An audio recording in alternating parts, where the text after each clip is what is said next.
دینا ہے. اور سرکار دو عالم صلی اللہ علیہ وسلم نے فرمایا کہ اگر راستے کو پتھر ہے، اگر کسی نے پتھر بھی ہٹا دیا آپ نے فرمایا یہ بھی صدقہ ہے.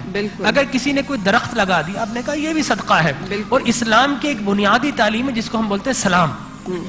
دیکھیں دنیا میں کوئی ہیلو ہائے، کوئی نمستے، کوئی کچھ اور کہہ رہا ہے، لیکن اسلام نے کہا کہ تم دعا دو، السلام علیکم. وَإِذَا حُيِّيتُم بِتَحِيَّةٍ فَحَيُّوا بِأَحْسَنَ مِنْهَا أَوْ رُدُّوهَا. قرآن نے کہا کہ اگر کوئی کہتا ہے السلام علیکم تو تم نے جواب میں فقط وعلیکم السلام نہیں کہنا، اس سے بڑھا کر دینا ہے.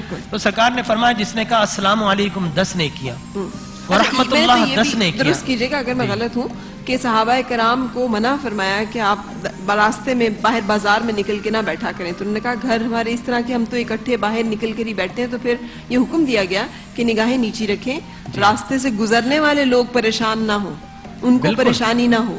آپ مطلب آوازیں نہیں کسیں گے، آپ تنگ نہیں کریں گے، آپ پریشان نہیں کریں گے. اگر عورتیں گزر رہی ہیں ہمارے یہاں پر تو ہوتا ہے نا کہ وہ اس کو آپ اپنی نگاہیں نیچی رکھیں گے، لیکن یہ ادب آداب جو ہے وہ ہم نہیں اب اس طرح سے ان کی تکرار. ازواج مطہرات اور خاندان نبوت کی جب خواتین جلتی تھے کچھ اشرار ہر جگہ پر ہوتے ہیں، اور رسول خدا صلی اللہ علیہ وسلم جس معاشرے میں مدینہ وہاں پر حلیف بھی تھے، حریف بھی تھے، معاہد بھی تھے، منافق بھی تھے اور دیگر لوگ بھی تھے.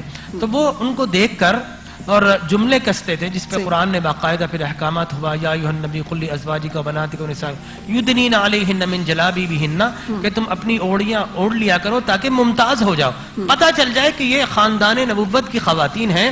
اور کوئی اگر اس کے باوجود اگر اشرار یا شر پھیلاتا ہے تو پھر اس کو باقاعدہ کیا جائے گا. تو اسلام نے ایک گھر سے لے کر ایک معاشرے تک جو اس سلام کرنے کی جو ایک روایت ڈالی ہے وہ اتنی عمدہ ہے. دیکھیے اگر آپ سے کوئی ناراض ہے آپ کا بھائی، آپ سمپلی کچھ نہ کریں السلام علیکم، وہ جواب نہیں دے گا، پھر کہیں السلام علیکم. جب بھی ملیں السلام علیکم کا ایک وقت آئے گا اس کا دل نرم ہو جائے گا اور وہ کہے گا وعلیکم السلام ورحمۃ اللہ وبرکاتہ. اور قطع تعلقی کی ایک حد بھی تو مقرر ہے کہ 3 دن سے زیادہ روا نہیں کہ کوئی اپنے بھائی کے ساتھ تم میں سے کسی کو اپنے بھائی کے نفرت نہ کرو، جھوٹ نہ بولو، غیبت نہ کرو، اور تم میں روا نہیں کہ 3 دن سے زیادہ اپنے بھائی سے قطع تعلقی کرو.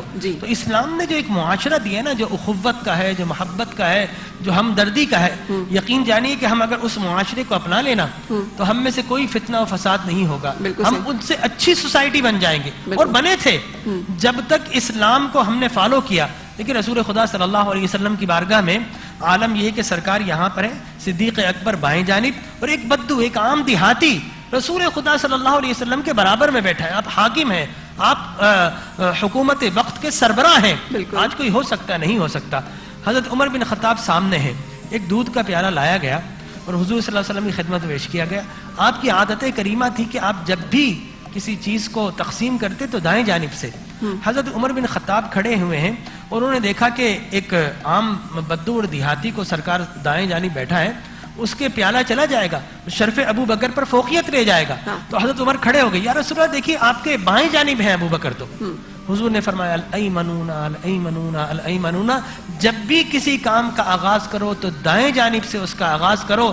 یہ تو ہو سکتا ہے کہ شرف ابو بکر پہ لمحاتی طور پر ایک بدو بازی لے جائے، لیکن یہ نہیں ہو سکتا کہ شرف ابو بکر پر یا کسی کی بھی عزت پر کانکریٹ جو پرنسپل ہیں ان کو قربان کر دیا جائے، ان کو چینج کر دیا جائے، ان کو چینج کر. تو یہ وہ حکمت ہی. دیکھیں سرکار دو عالم صلی اللہ علیہ وسلم صحابہ کے درمیان بیٹھے، اونچ نیچ کو کس طرح ختم کیا.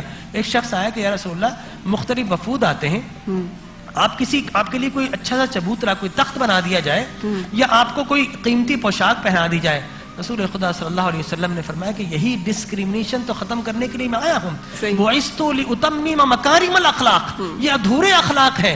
ایسا نہیں ہو سکتا کہ تم میں عام اور خاص کی ایک ڈسکریمنیشن اور ایک امتیاز پیدا ہو جائے، تمہارا معاشرہ تباہی کی طرف چلا جائے. رسول خدا نے نہ تخت کو قبول کیا، نہ پوشاک کو قبول کیا، اور عام لوگوں کے درمیان اپنے بیٹھنے کی سنت کو قائم فرمایا. اور یقین جانیے یہی اس لیے کہ بڑا وہ نہیں ہوتا کہ جو بہت زیادہ مشہور ہو جائے، بڑا وہ ہوتا ہے کہ جس کی محفل میں کوئی اپنے آپ کو چھوٹا نہ سمجھے. بالکل صحیح، بہت خوبصورت. اچھا ایمانداری کا بھی تو ایک تصور ہمیں دیا گیا نا، وہ جس کا آپ نے تذکرہ پہلے بھی ایک دن کیا تھا، اللہ کا ڈر اور خوف، ایمانداری کہ مجھے میرا رب دیکھ رہا ہے، میری جو ذمہ داری ہے، میرا جو فرض ہے وہ میں نے پوری طرح سے ادا کرنا ہے. اس کی آپ کیا سمجھتے ہیں ہمارے معاشرے میں اور اسلامی معاشرے میں کس طرح سے اس کی اہمیت اجاگر کی گئی اور کیسے اسے پھر اس کے بارے میں ہمیں تاکید کی گئی ہے؟ نبی کریم صلی اللہ علیہ وسلم نے تعلیم کے ساتھ ساتھ تربیت کا بھی اہتمام کیا تھا. تربیت ان کے قلوب میں اس حد تک جاگزی ہو چکی تھی کہ اگر کوئی صحابی یا صحابیات سے کوئی خطا ہوتی تو اس کے ایمان کا تقاضا تھا کہ وہ خود اپنے کو پیش کرے. آپ دیکھیں کہ چوری کا واقعہ ہوا تو وہ خود اپنے کو پیش کر رہا ہے کہ مجھے سزا دے دیں. خاتون سے زنا سرزد ہوا تو وہ نبی کریم صلی اللہ علیہ وسلم کے پاس حاضر ہوئی کہ یا رسول اللہ مجھے پاک فرما دیجئے. آپ صلی اللہ علیہ وسلم نے فرمایا کہ جاؤ، اس لیے کہ وہ اس کے پیٹ میں بچہ تھا. جب وہ حمل سے وضع حمل کے بعد پھر آئی، پھر آپ نے اس کو واپس بھیج دیا. پھر دوسری مرتبہ آپ نے فرمایا کہ جب تک بچہ جو ہے وہ کھانے پینے کے قابل نہ ہو جائے تو وہ ہاتھ میں بچے کے روٹی کا ٹکڑا پکڑ کے لائی کہ دیکھیں اب تو بچہ کھانے لگا ہے. یعنی اتنا طویل پیریڈ گزر گیا، لیکن وہ جو احساس اور تربیت ان کی گئی تھی کہ کوئی گناہ نہیں کرنا، اگر کرنا ہے تو اس سے اپنے کو پاک کرنے کی کوشش کرنا ہے. یہ معاشرہ کیا آج کے دور میں موجود ہے؟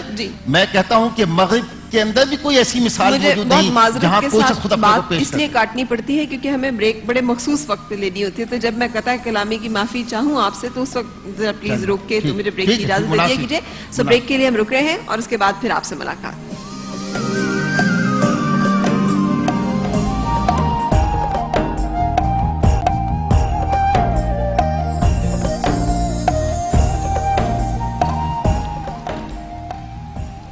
خوش آمدید. رمضان عشق ہے میں آج ہم بات کر رہے ہیں کہ اسلامی معاشرے میں مسلمان جسے ہم کہتے ہیں وہ کیسا انسان ہوتا ہے، وہ کیسا شخص ہوتا ہے، اس کے اندر کیا کیا عادتیں رویے پائی جاتے ہیں، جس میں سے ابھی تذکرہ ہو رہا تھا ایمانداری کا. یہ ایمانداری ہے کیا جسے ہم کہتے ہیں یہ بہت ایماندار تاجر ہے، یہ بہت ایماندار ملازم ہے، یہ بہت ایماندار شخص ہے. تو وہ ایمانداری کیا چیز ہے؟ دیکھیں ایمانداری سے مراد یہ ہے کہ اللہ اور اس کے رسول نے جو کچھ آپ کو تعلیم دیا ہے، تو ایمانداری کی جو بنیاد ہے وہ سچ ہے. یا ایھا الذین آمنوا اتقوا اللہ وقولوا قولا سدیدا.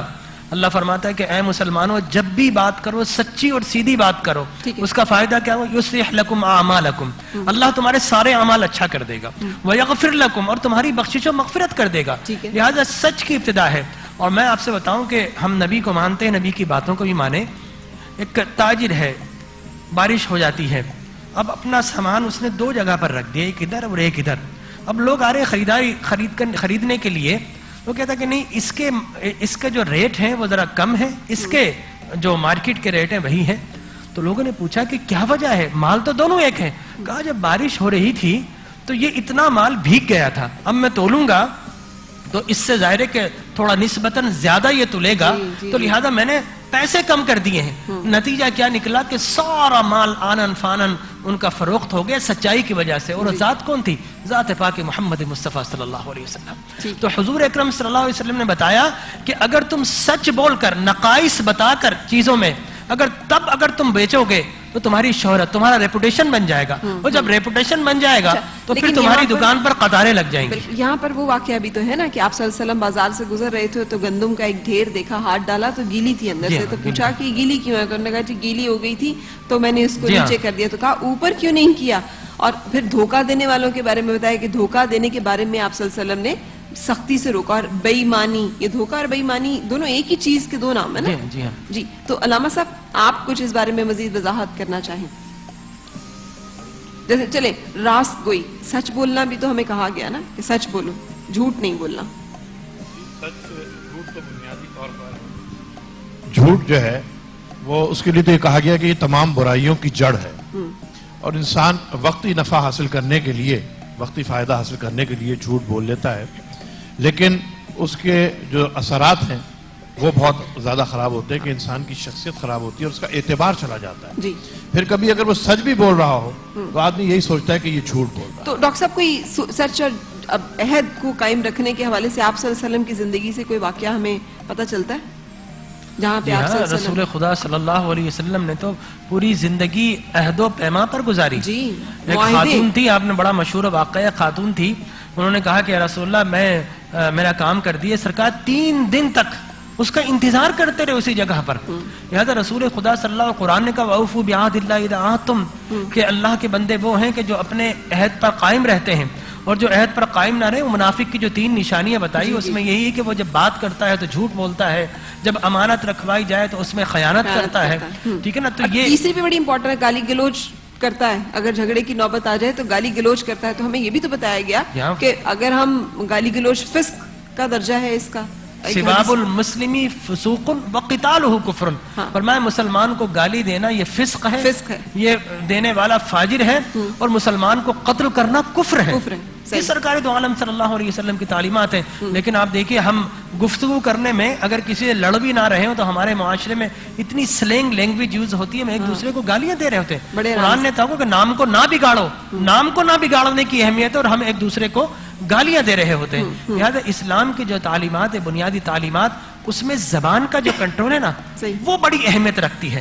حضور اکرم صلی اللہ, بلکہ حضرت علی کا قول ہے جرمہ صغیر و جرمہ کبیر, کہ یہ جرم جو ہے نا یہ تو بہت چھوٹا سا ہے لیکن اس کے فتنے و فساد بہت ہے. یہ زبان وہ ہے کہ جس سے کوئی دل میں بھی اتر جاتا ہے اور دل سے بھی اتر جاتا ہے. بالکل صحیح. اچھا قبال ہمارے تیار ہیں, اگر ہم آپ سے کلام کی فرمائش کریں پلیز. جی بالکل.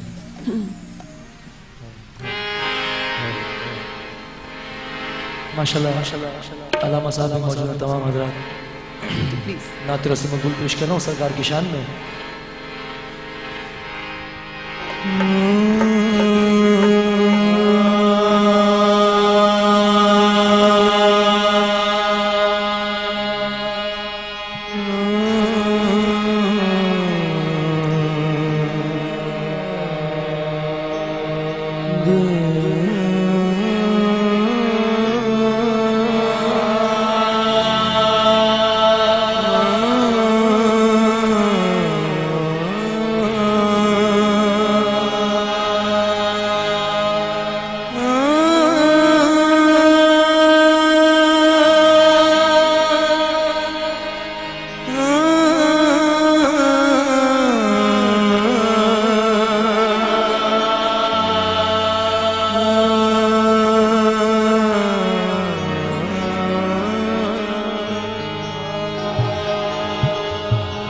جو جانے والے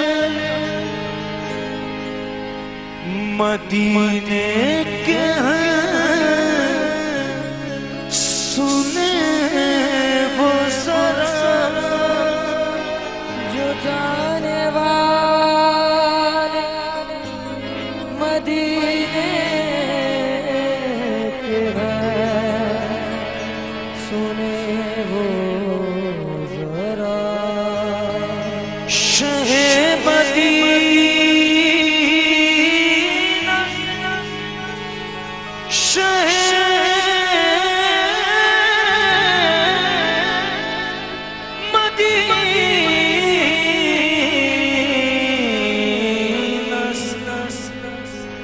اتنا ضرور کہہ دینا کہ ایک زخمی تیرے نگہ نظر جو پڑھا تڑپ تڑپ کے وہ